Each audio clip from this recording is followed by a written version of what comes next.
Welcome back to the MLG stream of DreamHack Bucharest. Really short break there, just a few seconds. But we're here in Game 2 of Crank versus Jaedong. I'm joined by Ian Shakino. And at Game 1, Crank looked really, really strong. Yeah, made a lot of great decisions there. That early game pressure. He was really a reserve with those Zealots early game. You know, going out, putting on some pressure, but then falling back. Had great base defense, keeping off those Zerglings and defending those Roaches. So here on Whirlwind, I wonder if we'll see similar aggressive moves by Jaedong. You know, I think Crank just got significantly ahead from a lot of the opening, where, like, even though he didn't kill the third with that Zealot attack, Jaedong made so many speedings and Roaches. His economy just was never where his Zerg economy wants to be. Yeah, I think it was over 50 Zerglings before that, like, just as soon as that third base was up and while he was defending it. That's a lot of Zerglings.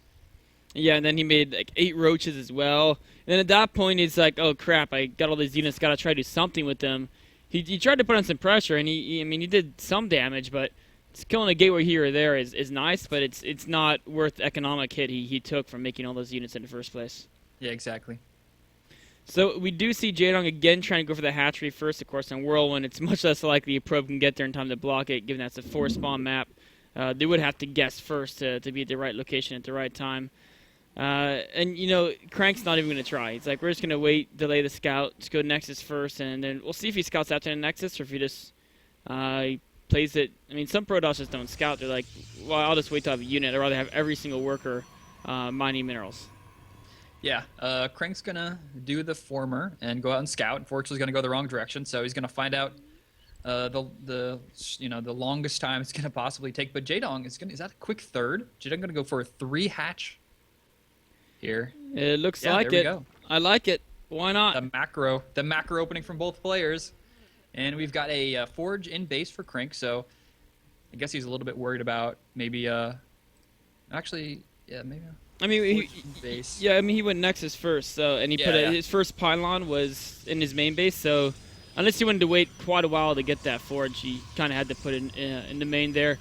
And the reason why some people do that is just to save a little bit of resources from not having to send a probe out to build the first pylon out the natural. Of course, I mean, the risk is your walls takes longer to complete, but then your forge is safer too. So there's trade-offs on both sides. So 2 gases going up here for Crank. I said Stardust. Jaedong just making a bunch of drones. This is a spawning pool. Close to being done. Overlords are spreading out across the map. The first Overlord from Jaedong, and the second Overlord he sent out is heading towards the bottom left part of the map, so that guy will be the first guy. Send back some information on Crank's location. And the probe for Crank will go by this third base, but we'll see that. Okay, he actually does scout it. Nice job there. He actually pulls that probe over there away from just the standard pathing and scouts out that quick third base, so he knows what's up now. Yeah, he knows exactly the build. I thought he was going to hide that probe, but now he shows it to Jaedong. I guess I wanted to make sure there was no cancel or something funny. And now, you know, is he going to go for some gateway pressure like we saw in that first game? I mean, he did open with the Nexus first, so he doesn't have the fast warp gate. But he has this probe that he could hide somewhere in the map, and proxy pylons on Whirlwind, there's so many locations, it's very hard for Zerg to track down and deny those pylons. Yeah, Crank, okay, Stargate, yeah, okay. So going for a Stargate opening here right in front of Jaedong. Jaedong sees it. The probe is way up in the top right side of the map, so he does, you know, obviously have that probe outside his base that'll allow him to throw any proxy pylons up there if he feels like doing that. But we're seeing a Stargate opening from Crank, so more than likely this will just be the Phoenixes that we saw from him last game. Indeed, the Forge is not getting upgrades quite yet for Crank. Really wanted to use all that gas on the Phoenixes. Go up to 4 gas as well. So sometimes players will add up in gateways behind a Stargate and do some Zealot pressure behind the Phoenixes. But in this case, Crank looks like he just wants to tech up as fast as possible. We may end up seeing him go for the relatively fast third, and we could even see some mass airplay, given that it is Whirlwind. Yeah, such a big map. So let's see. Speed now on the way of research. Phoenix is coming out. More drones coming out for Jaedong. Jaedong continued to produce those drones, trying to get those bases efficiently saturated with 16 workers are on minerals and 3 dudes on gas. Hasn't yet taken any more gas just yet. Just the 2 in the main. We'll see what he does with his next 100 gas. If he's going to try and maybe get some upgrades. Actually, there we go. Evolution Chamber coming down. 2 of them, actually. and we'll see if he's going to maybe go for. I don't know. What are you expecting out of Jaedong this game as far as unit composition goes? Um, Like Zergling Muta maybe? no, I think he's gonna go Roach Hydra again. I'm Okay. not positive. If he's going Zergling Muta from the start, he would get the lair before Evos, because you kind of want the mutas for map control early on in that case. Yeah. And it's kind of risky against a player he's already seen a Stargate. So I think, okay, actually he's going Zerglian upgrade. So we may see him just try to dominate the map with Zerglians. He could go straight to Ultradus. Or we could see him, maybe like you said, build the Spire, wait and do like a hard muta switch. When Crank's not expecting it, there might only be 1 or 2 Phoenixes on the field. So third base going up for Crank. Does Jaedong actually see that? Jaedong doesn't see it, but he's moving right over there. He's got a lot of Zerglings in position, but that Void Ray, will it be enough to keep this base alive? We'll see. It's going to be kind of close. The shields are now down. Nexus itself is taking fire, but every Zergling that dies is less damage up. With a cannon up, I think Crank should be fine. Yeah, he's got this. If but he just had a couple more Zerglings there, I think he would have taken that yeah, out, like but 4 more, and it would have done it, I think. Oh, Zealot stands off the wall, but Zerglings couldn't quite make it through there anyway. More and more leans are being sent, and the fact this Nexus is heavily damaged could play a role later if he goes for another snipe with a bunch of Zerglings. And look at this, a 4th hatch up now, a macro hatch. So really, look, what is a sentry doing way out here? They're just hanging out. Scout sentry, standard. Yep. You know, what happens is you're always told use your sentries to scout. Yeah. But people rarely actually specifically say use hallucinations. So Crank went to test out the other way of scouting. Didn't work out so well though. Yeah.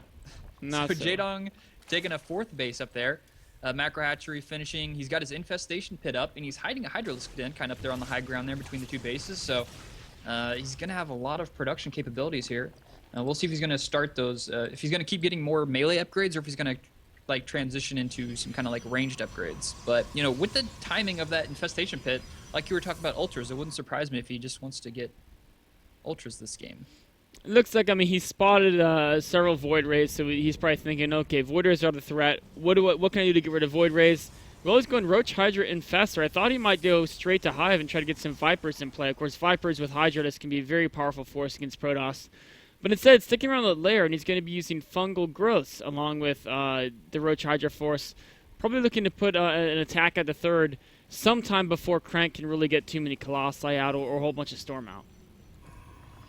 Yeah, does he have a Robo just yet? No Robo just yet, so he's got the Twilight Council, Templar Archives on the way. He's getting +2. Should be able to get +3 fairly quick here. At the top right, we have a proxy pylon going down. I don't think Jaedong has actually seen that just yet. Nope, not yet, but the Zerglings do scout out that probe. That guy's going to go down. And, yeah, both players are just doing a lot of macroing here, doing a lot of powering up, and there we got a Phoenix from Crank flying around, going to scout out as much as possible. From Crank's position, when we go for a Stargate then to 3rd base, your goal is to survive and just build up a giant army. And part of that means you have to see what your opponent is doing, because if you don't know what they're doing, how can you expect yourself to survive against it? Meanwhile, he's actually pushing forward now, and what he's trying to do is, I think he was thinking, okay, Jaedong might be going Hive. Let's see if I can hit an attack before that Hive completes and do a lot of damage. And, you know, he's got Zealots warped in here. He can do some multi-prong aggression, bring Jaedong's attention over here to the bottom, and then maybe take out that 4th. Oh, all those Zealots get caught by that fungal growth. Those Zealots get picked off before the fight even starts, but Crank is going to continue going anyway with those Void Rays, with that Archon. He's got some Infestors up here. He's got some Hydra in the top. The Roach is pushing forward. Quick recall before he loses the rest of his army to that attack. But at the same time, the 5th base in the top right, Zealots are warped into that proxy pylon. They may be able to take out the space, but there are 2 Roaches up there more hatching, and it looks like this base will survive.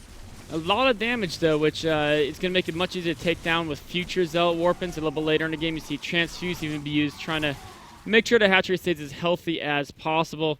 Jaedong's really, he's just going heavy lair tech, now getting the 2/2 upgrades for the 2 Carapace. He already has the 1 melee. Now getting 2 range attack as well for the Roach Hydra force. The thing is, though, is if you're going so heavy lair, when is he going to make his move? Because if Crank is able to get up to, like, 10 Void Rays, a bunch of Psystorm, all of a sudden Jaedong's in trouble. Yeah, right now we see Crank got to keep, the majority of his, high-tech units, those Void Rays, alive, which is, really critical in that fight. If he would have lost those Void Rays instead of those Zealots, I mean, that would have been Oh, yeah. Huge Almost. play there for Jaedong, but he's kept those valuable units alive. +3 on the way. Storm coming out here too, but Storm is going to do really well versus these Hydras. If he can land some nice Storms on those Hydras, those Void Rays just may be enough to just clear out the rest of the remaining Hydras.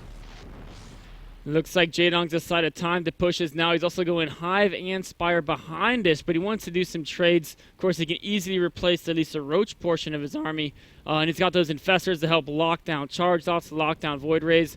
There are 4 High Templar. Can he get any good feedbacks off? There's a Time Warp, a Storm, another Great Storm, another Great Storm. Holy moly. That's a lot of dead Zerg. So Bungle does go down. Crank is now going to run into this choke point, but I mean, Jaedong is all trapped up there. Are there any more storms? It doesn't look like a force fields go down. Oh wow, those Void Rays turning on their high power beams, and they're just going to start destroying those roaches so quickly. Hydra's running for their lives, but unfortunately they aren't fast right now. These Archons, great tanks up in the front, and Jaedong got completely shut down by all those high value units Crank has, and those storms were just so good. Yeah, and you know, Crank kept all of his high-value units alive at that battle, or pretty much all of them. Lost a good number of Zealots, but the Void Rays, the Archons, those are the units that are hard to replace. He can just warp in more Zealots. It's nothing to him, just minerals. He's got plenty of minerals. Pushing in here, there are some Spores. I don't think he can continue pushing in that direction. But yeah, Jaedong took a blow that battle, but he's, you know, it's a relatively minor battle as far as Jaedong is still, he's able to remax out very quickly. And he's got his Hive Tech in, now going for Greater Spire. A couple of Broodlords can really help against like a Templar Zealot-based army. Yeah, Crank is now pushing out once again. I think he may wait for Storm to finish before he like commits to this. Grabs both the Archons. That's a big win. Go. Loses so decent Storms coming down. They're getting some of the speedlings. Crank really wants to make something happen soon because his combination is so Zealot-based, he's afraid of basically Hive Tech. We can see they're adding in the Robo now, realizing I may not be able to end the game now. Let's prepare myself for any type of later game composition. But here come a mass of Zealots. Oh, great fungal there by Jaedong. The Void Rays are at the top, taking out the Hydras. The Zealots on the right are trying to push forward here. The Archons are there in the back. There's a lot of Zealots there at the top. The Void Rays are still mostly alive, and the Zealot reinforcements are pushing here and forward. Jaedong is going to be forced to fall back. And with some reinforcements, he should be able to hold this off. Yeah, some amazing fungals there on those Zealots. It was looking really good for Crank till that happened. And all of a sudden, everything turned around. Crank able to get away with a couple Void Rays, but the bulk of that army was Zealots, and they just got absolutely massacred by the Roach Hydra force. Yeah, those fungals those were money fungals right there, you know, to say the least. Now the supply, Jaedong at 166 versus Crank's 100. And in that whole time, while Crank was positioning himself down there outside Jaedong's natural, you know, Crank tried to put up a 4th base, but it was scouted out, and Jaedong took that out. Using those speedlings very effectively to deny the opponent's 4th base, and now Crank's trying to retake that base. But Jaedong, with this huge army, it looks like he's sending a few Roaches down there. I like, sending a few Roaches down there. The rest of his army is heading up, so that if Crank kind of heads into that 4th base, Jaedong might be either attack the 3rd or at least occupy the low ground between the bases. There, Crank's in the back away, realizes he doesn't want to commit to defending that 4th base. Yeah, Force will go once again, get canceled off, and now it's going to be trapped in the back there. Jaedong sprinkling a couple Infestors for his mix here, which is pretty good. Oh wow, nice Storm there. Hits a couple of those Hydras, but he just walk right in. The Archon kind of blocks the doorway there a little bit. That guy falls relatively quickly. And now Crank is just going to have to come in for a flank here. Does he have any High Templar up there? Not really, just Archons and Zealots and a couple Void Rays. Yeah, he's got to get some massive Storms out because he doesn't really have a way to kill mass amount of Roaches except for that Psionic Storm. He's got the Fleet Beacon, he's got some Void Rays, but 3 Void Rays, they're not going to kill Roaches that fast, and they're probably going to end up attacking Hydralists. And the mass Zealots, another money fungal on the mass clump of Zealots. Yeah, fungling those Zealots just completely cripples Crank's army. Those Zealots can't move up the front. They can't deal that +3 upgrades that they've used so much, and there's the GG. Jaedong takes the victory. Wow, ties it up. The series is now 1-1. Crank looked great throughout most of that game, but I think he really needed that 4th base because he's trying to get Void Rays, he's trying to take up the Fleet Beacon, he's trying to get a lot of Psystorm, and then he just doesn't have enough gas to get enough of that stuff, and so a lot of his army was Zealots, which against the composition that Jaedong had, the Zealots just couldn't really cut it. Yeah, that second attack, or the last attack Crank did into Jaedong, I think was a little bit premature. If he would have just played defensive there, maybe got up his fourth base, it would have worked out better for him. But those fungals were just the name of the game there. They just shut down those zealots so hard, and then without those massive zealots with those great upgrades, he really couldn't do much. Yeah, it was pretty brutal here. Game 3 is going to be Neo Planet S. And this is a map I don't know what we're going to see from Crank here. Crank typically does like the macro play more. But Neo Planet S is a tricky map to take a third base on. It is a pretty good map for the charge-off based compositions, but I mean, we saw last game, it just wasn't working. So here at the bottom left corner of Neo Planet S, we have the red Protoss, Crank.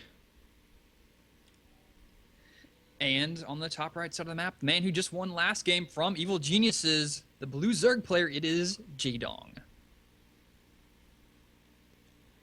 So Neo Planet S. I don't think we're going to see Jaedong do a 3-hatch before pull here. Very unlikely. No. Unless it's in his opponent's natural. Yes, we did see that come from Life earlier. Yeah, but no, I don't think Jaedong's going to do that here. He's a little bit more reserved than Life is. Very, very risky strategy to do that in Game 3 with a siding set. I would definitely take some brass. I wonder if he's going to do any type of early speed lean play. Is he going to try to be aggressive? We saw Game 1, he made a lot of units early and tried to be aggressive, but he wasn't able to break Crank, and that put him behind. So Game 2, he played more straightforward macro, obviously worked out better for him. I think we may have seen him do a fairly standard Roach Hydra play on Neo Planet S here and orientate his goal basically around the 9 to 3rd of Crank. Yeah, this is such a hard map for Protoss players to take that third base on, and even after they get the third base, it's hard to defend it. So, because, I mean, where do they put their army to defend both their third and their natural? You know, it's so easy for the Zerg player just to split up, keep one of the armies busy, kite that back, while the other one pushes the other side and just does a lot of damage. So, you got to wonder what type of timing is Jaedong going to do. He's going to do the like a 2-base timing, just contain him, or do like a wait till his opponent takes the third base and then go in there and just try to wiggle around and do some damage that way. We'll have to see. There's a probe being annoying, but Jaedong was able to get the hatchery down before the probe could block it. Going straight into the extractor, as I think by now he's maybe guessing, or yeah, actually I think he's just guessing based on the probe scout timing. There was a scout after gateway, which means that he does want to get the Zerg speed out because Warp Gate is going to be coming faster than it would with the Forge expansion. Yeah, I mean, back in the day in Wings of Liberty, if you had a person going gateway expand and then you went speedling opening, it was like a free win essentially. Those were the days. Yeah, those were the days. Not much anymore. Not much with that mothership core. That's the savior of Protoss players. It seems like. Yeah, absolutely. It allows you to do. You know what's interesting? People are like, the mothership core is kind of a little one-dimensional, or it's not that interesting. Well, it's not about the militia core being interesting. It's allowing the Protoss to do so many other interesting builds, right? Yeah, exactly. It adds so much flexibility to the race, and I think that's something that. It helps the game, right? The more flexible all the races are, the more interesting you can have games because it's a little bit less predictable about what players are going to be doing in the first several minutes. Yeah, Mothership Core definitely allows him to do that with it has defensive capabilities, offensive capabilities, and the recall is really nice because there's so many situations in Wings of Liberty where the Protoss are like, well, I'm going to attack, and when I run out of force fields, I'm dead. Yeah, and it would be one of those things where it's like, well, to attack, I might as well go all in because it's either if the attack doesn't work, I'm dead anyway because my army's going to be wiped out, and because they can't really retreat. They're slower units. So now you see a lot of fun little poke outs with the Mothership Core.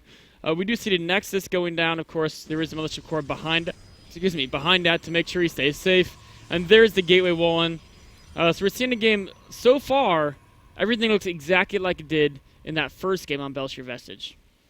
Yeah, and just like Jaedong taking that third base up there, the probe hasn't yet scouted that out, though. We'll see if he's going to rotate up around there. He actually has another probe going to the top side of the map.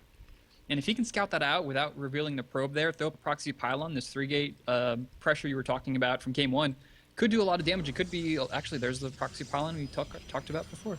Yeah, it could be a crippling blow to Jaedong, of course. No tech behind us yet for Crank, but he's constantly building probes, so he can definitely transition out of it without too much of a hassle. Overlord sees the probe, so Jaedong knows, okay, there could be proxy pylons in this zone. Crank's going to back up, probably build another pylon somewhere in this area, I would expect, as he warps in Zealot Reinforcements. Oh, no, there's a speed lane. lane. Saw the Zealot, but he ran past the pylon. Yeah, but if you can get the probe, you can prevent closer pylons, which actually is huge because this pylon isn't super close to the hatchery. I mean, if Zealots could jump up and climb the wall, it would be, but Yeah, that's for Legacy of the Void, right? yeah. We'll make Zealots super Reapers because even a Reaper, I mean, Reapers can't cross this little gap here. There is, we'll see if they add that in. I would love that just because I like Zealots so much. Anything to make Zealots better, I'm all for. Yeah, Jaedong's got Crank's number here. He's got Queens moving over. You can have an Overlord go up in there just to see what gets warped in. He's got the Zerglings on the left side to keep any, future probes running in there. So he's going to try and keep this third base up. He didn't cancel. He's got the Queen up there. Roaches coming out. And with those Roaches, I mean, I think this is all but defended here for Jaedong. Absolutely. The one thing with a build like this for Crank, if you can't get a third, as long as you make your opponent get a decent number of Roaches and Zerglings, it's okay. You just recall out of there. If you look at things, Jaedong's in a better spot than he was in Game 1 as far as workers, 36 instead of 33, and he's not making, 22 more speedings right now. But it's still, Jaedong's still been slowed a little bit by having to get these units before really joining up to where he wants to be at. Yeah, I think getting those Roaches out was a lot better. It's at least a lot more larva cost-effective. So he can get the Roaches out and get a couple drones out if he needs to. And those Roaches were more than enough to deal with those Zealots. So handles this much better than game number 1. And now he's got Crank pinned back into base, but he doesn't even have to do damage. He's going to see what he can get done, though. Maybe taking out that pylon would be great, actually. That powers everything. Yeah, I think this other pylon's out of range. Crank realizes that. And slowing down the Stargate progression is big. I mean, this is actually really big. And I mean, Crank, of course, isn't going to die here, but now he might lose the gateway. He's going to have to come out here. But he's got to be afraid about speedlings. He can't go too far away from this entryway. Yeah, taking out that pylon is huge. Just delayed that Phoenix for so long. And, I mean, the Zealots are up there dealing some damage. He even gets a gateway for this. Killed a couple Zealots on top of this. And Jaedong, he's just doing so much more damage even than he did in game number 1 with this little bit of a poke out. And just because Crank only had one pylon up there powering up those 3 buildings. That's right. And remember, if Jaedong wins this, he's 3-0 in series. And then Crank has to hope for a 3-way tiebreaker for second place. Crank really, really wants to win this. Jaedong would secure his first place seed into that playoff bracket, which will start tomorrow if he wins this match. And it's looking great so far. Crank getting a robo, more probes, additional gateways and upgrades, but all this stuff is kind of late. I mean, he's obviously because he opened the gateway pressure and Phoenixes, but 10 minutes in, just now getting the robo, just now getting +1 weapons. His anti-roach type army with the Sentry Immortal, it's going to take a little while to really build up. I mean, even if Crank killed 10 workers, he would still have a nice worker lead over Crank in this situation with 3 base, and he's going to have a 4th hatchery here. So these Phoenixes, I mean, now the Hydra out, so these Phoenixes are completely shut down. One of them even gets taken out. Crank a little slow in the retreat. Yeah, there's 4 crawlers up at both of the expansions, and this is not looking good at all for Crank, while it's looking amazing for Jaedong. Yeah, Jaedong's bringing in pretty much 50% more resources than his opponent, so he can afford to be cost inefficient. But so far, he's actually been fairly efficient as well. Resources lost, almost dead even for both players, and that's including a lot of the free units that the Phoenix have gone damage on. Although, I mean, losing that one Phoenix probably definitely put Crank down in that resources lost column. And now Jaedong's getting a perfect scout. He sees the Robo, the Forge, the Twilight Council. Oh, you're on 2 base with a bunch of gateways, starting to get a few Immortals. Probably going to Blink Stalker, maybe Charge a lot. If you're going to Charge Ops, I'm going to crush you because I'm on 3 base Mass Roach.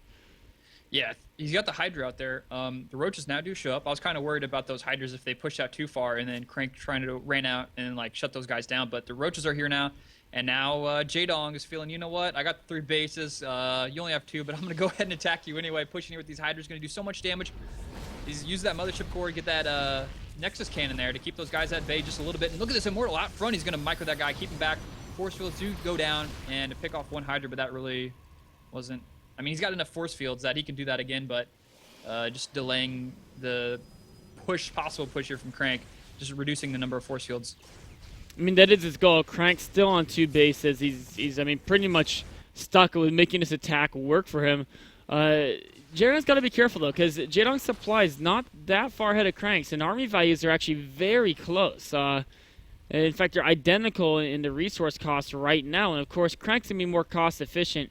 due to the having the force fields mixed into his composition, as well as having, at least if he waits for a blink and +2, very high quality units. Yeah, so Crank is going to make a play to this third base here, but look at all those roaches that just spawned up there. Such a small way to push forward here, but the force fields may actually be pretty effective depending on the placement of them. There we go. Those are good force fields. Yeah, trapping a nice segment of roaches. Now, Jaedong, meanwhile, swinging around the back with another group of roaches, taking out the pylon. There's a warp prism to help warp in units, but one thing Jaedong has to be careful of is when you split your army in two, if the Protoss can force field out half of it and engage the other half, that's what they're looking to do, but Crank sees so many units on both sides of his force, decides to recall out. Maybe he'll come back for another push because, I mean, he hasn't been building probes. He hasn't been building a third base, so I feel he pretty much has to go in for another attack. Yeah, I was kind of worried there for Crank, so I'm like, I think he's gonna teleport out of here because his +2 wasn't done just yet, so he bought himself a little bit more time to let +2 finish, and now he's heading out here, but he's gonna get concaved on all over by Jaedong. Force fields go down the right, but the roaches on the left and Hydra are pushing forward. Nice time warp on the left there, slowing those guys down. More force fields on the right. Stalker's in a pretty decent position, but more force fields going down the left. He can do some more warp ins if he can, but Crank is actually being pretty cost effective here. Oh, yeah. I mean, the force fields were great. Jaedong had an amazing concave there, so Crank had to use a lot of force fields, but he used them pretty much about as good as he could given that positioning. But now the Stalkers are starting to fall. Good number of them going down. Crank may hold this off, but Jaedong's reinforcements are just piling through the map. Look at that train of speedlings. How many speedlings is that? He's got 71 speedlings, and against pure Blink Stalker, that's going to be an instant GG from Crank there, realizing that third base was going to fall. Jaedong takes that series 2-1. That's going to put him in the #1 spot of that group. He's going to advance, and let's actually check these results super fast. So he advances, and I think it's going to be 4GG already beat Crank. So Crank make him 3-1 or 2-1. Crank is 1-2. Yeah, 4GG will be. Well, no, 4GG. So there's one match left in this group. It's going to be 4GG versus Saral. Okay. If 4GG wins, he's through in second under Jaedong. If Saral wins, it's a 3-way tie, right? And they're all 1-2. Then it comes down to map score. I think Saral may be out anyway because his map score isn't so good. Yeah, he's already out. He's 1-4 with O2. Yeah, so even if he goes 2-0, he'd be 3-4. Crank is 4-5, and 4GG would be 2-4. Actually, yeah, so I think Crank could be through if Saral wins. It's actually, no, because Crank lost the 4. It's tricky. I think it's 4GG and Jaedong. And if 4GG beats Saral, then for sure he's in. And I think he's likely to. Saral, a great player, making it to the third group stage is amazing. Grandmaster Zerg from Finland, but he's up in the group with Jaedong, 4GG, and Crank, which is a really, really, really rough group. So, I think I actually just lost, Matt. Wait. That sucks. I think we may be done for the day, but I was gonna have him do his shout-outs and talk about a few things. But hopefully, you know what? I'm gonna see if I can find him. Looks like it dropped out there with the call.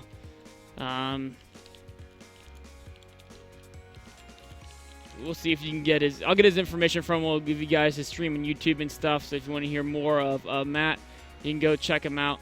All right, so Matt Gig is Eon Chiquino, the guy who was just catching with an awesome guys in a lot of our observing and our championship events. If you want to catch more of them, go to youtube.com/Eon Chiquino.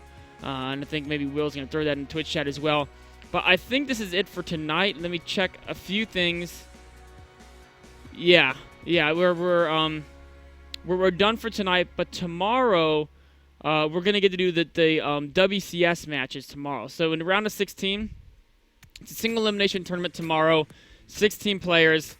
There's gonna be 8 who lose, but there's a big difference in WCS points between 9th through 12th place and 13th through 16. So there's gonna be 4 matches played, consolation matches for WCS points. We're gonna catch all of those tomorrow. Do we know when that starts, Will?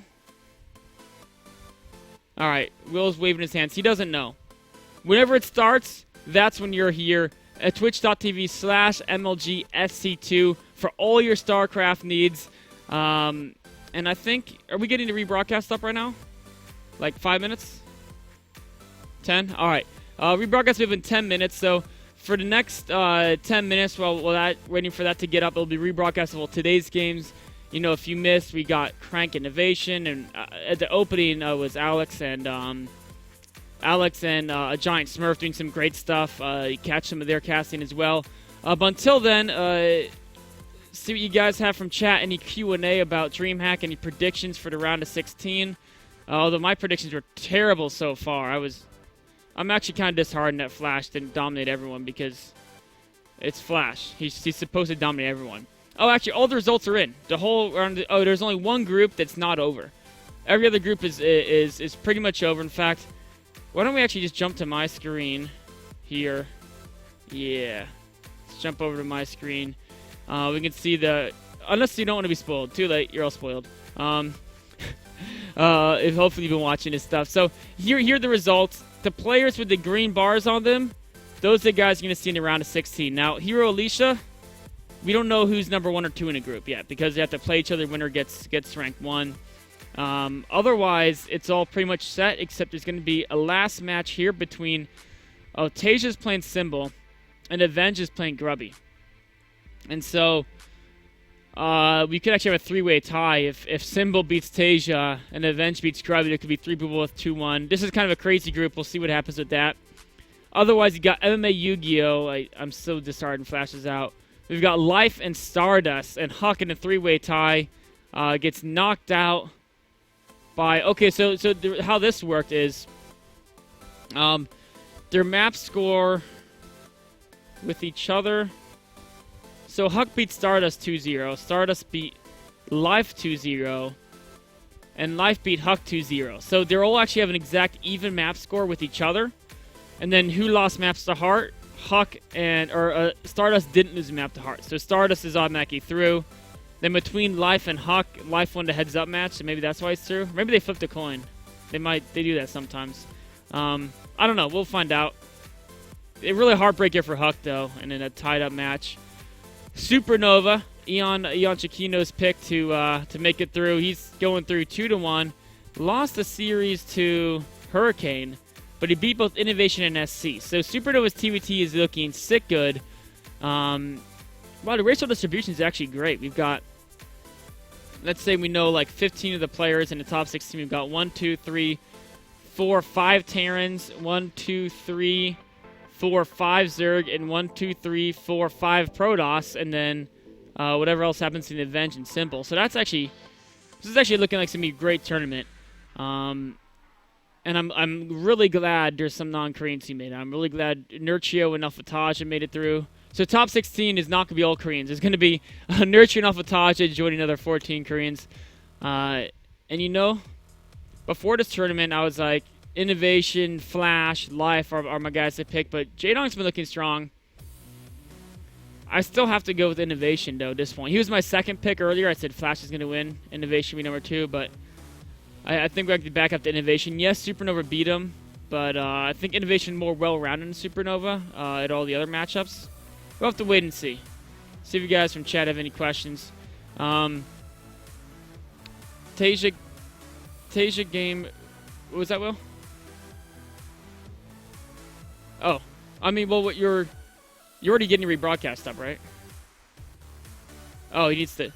Okay, sorry. Those are the predictions, and I think Innovation's gonna win. But that's it for DreamHack today. Tune in again tomorrow for the consolation matches.